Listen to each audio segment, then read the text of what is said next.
BPSC hidden fact channel पे आपका स्वागत है। आज हम यहाँ पे लेके आए हैं 9 मई का करंट अफेयर्स। तो चलिए बिना किसी देरी के शुरू करते हैं आज का ये डिटेल्ड विश्लेषण।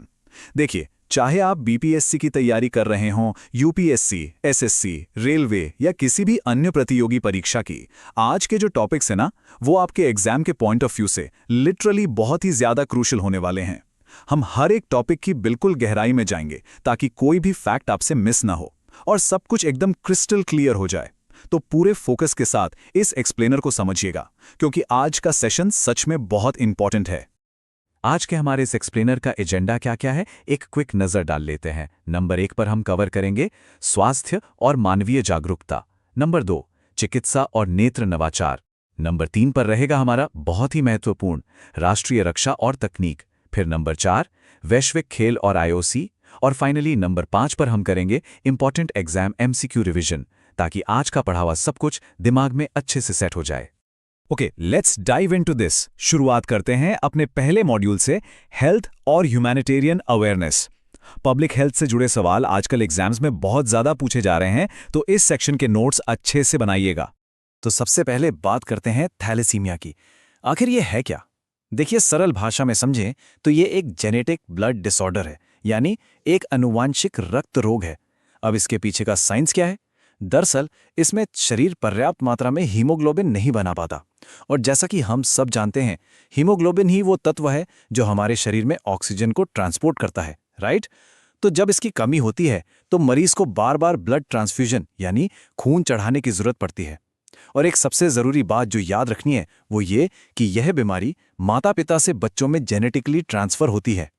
तो इसे सिर्फ रटना नहीं है, इसके कॉन्सेप्ट को समझना है। अब आते हैं सीधे एग्जाम पॉइंट्स पर। वर्ल्ड थैलेसीमिया डे हर साल 8 मई को मनाया जाता है। डेट एकदम याद कर लीजिए, 8 मई। इसका मेन मोटिव लोगों को अवेयर करना है, और 2026 के लिए इसकी थीम डिसाइड की गई है, टुगेदर फॉर थैलेसीमिया केयर। ये थीम तो एग्जाम्स के लिए सुपर इंपॉर्टेंट है। आपको पता होगा, भारत में थैलेसीमिया के पेशेंट्स का काउंट काफी ज्यादा है, लेकिन एक पॉजिटिव बात यह है कि अगर सही अवेयरनेस हो और टाइम पर टेस्टिंग हो तो इसे काफी हद तक कंट्रोल किया जा सकता है। इसी ह्यूमैनिटेरियन अवेयरनेस से जुड़ा एक और बहुत बड़ा दिन 8 मई को ही होता है, और वो है वर्ल्ड रेड क्रॉस डे। इस टेबल पर जरा ध्यान दीजिएगा। इसके फाउंडर थे हेनरी ड्यूनेंट, और इन्हीं की बर्थ एनिवर्सरी पर यह दिन सेलिब्रेट होता है। रेड क्रॉस की स्थापना 1863 में हुई थी, और इसका हेडक्वार्टर जिनेवा, स्विट्जरलैंड में है। चाहे कोई वॉर हो, नेचुरल डिजास्टर हो या कोई हेल्थ क्राइसिस, रेड क्रॉस दुनिया भर में मानवीय सहायता का एक बहुत बड़ा सिंबल माना जाता है। ये सारे फैक्ट्स आपके टिप्स पर होने चाहिए। चलिए अब शिफ्ट करते हैं अपने दूसरे सेक्शन की तरफ, मेडिकल और आई इनोवेशंस। भारत आजकल सिर्फ आईटी में ही नहीं, बल्कि स्पेशलाइज्ड हेल्थ केयर रिसर्च में भी काफी बड़े माइलस्टोन्स अचीव कर रहा है। और ये न्यूज़ इसका एक बहुत ही शानदार एग्जाम्पल है। इंडिया का सबसे पहला इंटरनेशनल आई रिसर्च कॉन्फ्रेंस 9 और 10 मई को आयोजित किया गया। और कहाँ हुआ ये? नई दिल्ली के आर्मी हॉस्पिटल में। इस कॉन्फ्रेंस के पार्टनर रहे ऑल इंडिया ऑप्थेल्मोलॉजिकल सोसाइटी। इस कॉन्फ्रेंस की थीम थी आई रिसर्च एंड इनोवेशन। देखिए, हमारे देश में आंखों से जुड़ी बीमारियां तेजी से बढ़ रही हैं, तो ऐसे में मॉडर्न टेक और नए रिसर्च पर बात करने के लिए अपनी तरह का ये पहला कॉन्फ्रेंस सच में एक बहुत बड़ा स्टेप है। नेक्स्ट अप, तीसरा सेक्शन, नेशनल डिफेंस और टेक। डिफेंस सेक्टर में भारत की बढ़ती आत्मनिर्भरता हम सबके लिए गर्व की बात तो है ही, साथ ही एग्जाम्स का एक बहुत ही फेवरेट टॉपिक भी है। तो टेक्नोलॉजी की बात करें तो क्या आपने टारा के बारे में सुना है?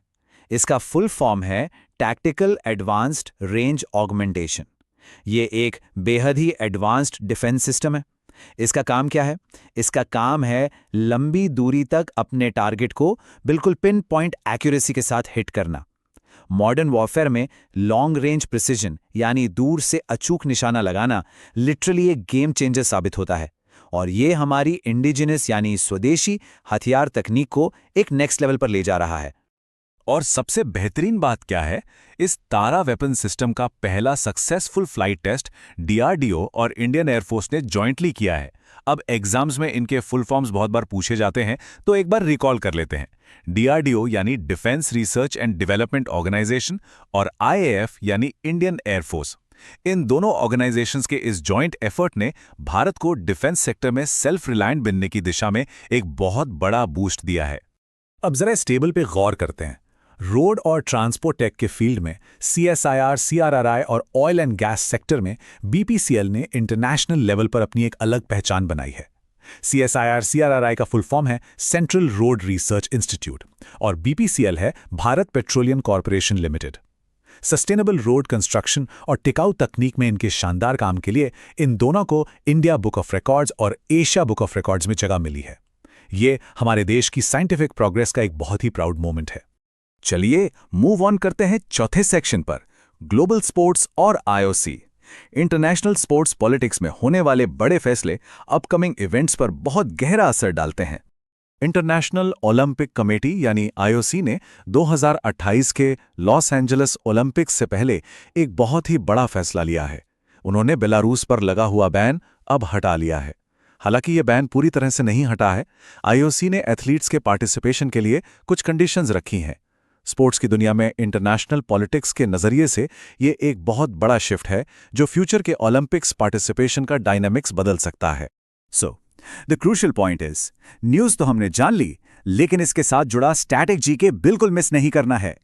IOC का हेडक्वार्टर कहाँ है? यह है लुसाने, स्विट्जरलैंड में।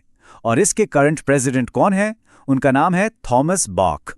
कॉम्पिटिटिव एग्जाम्स के लिए ये दोनों फैक्ट्स बहुत बहुत ज्यादा इंपॉर्टेंट हैं, इन्हें रट लीजिएगा।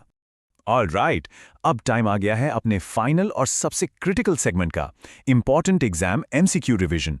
अभी तक हमने जो भी डिस्कस किया है, चलिए उसका एक क्विक टेस्ट ले लेते हैं ताकि सारे फैक्ट्स दिमाग में लॉक हो जाएं। रेडी हैं? तो ये रहा पहला सवाल, विश्व थैलेसीमिया दिवस और विश्व रेड क्रॉस दिवस कब मनाए जाते हैं? थोड़ा सोचिए। इसका सही उत्तर है 8 मई। हमेशा याद रखिएगा, थैलेसीमिया एक जेनेटिक डिसऑर्डर है और रेड क्रॉस की शुरुआत हेनरी ड्यूनेंट ने की थी। ये फैक्ट्स आपस में इंटरलिंक्ड हैं। बढ़ते हैं अगले सवाल पर। भारत का पहला अंतर्राष्ट्रीय नेत्र विज्ञान अनुसंधान सम्मेलन कहाँ आयोजित किया गया? याद आया कुछ? बिल्कुल सही, इसका जवाब है नई दिल्ली। और स्पेसिफिकली बात करें तो दिल्ली के आर्मी हॉस्पिटल में। तीसरा सवाल जो हमारे नेशनल डिफेंस से है, किन संगठनों ने मिलकर टारा उन्नत हथियार प्रणाली का सक्सेसफुल टेस्ट किया है? एकदम करेक्ट, सही जवाब है DRDO और भारतीय वायुसेना IAF।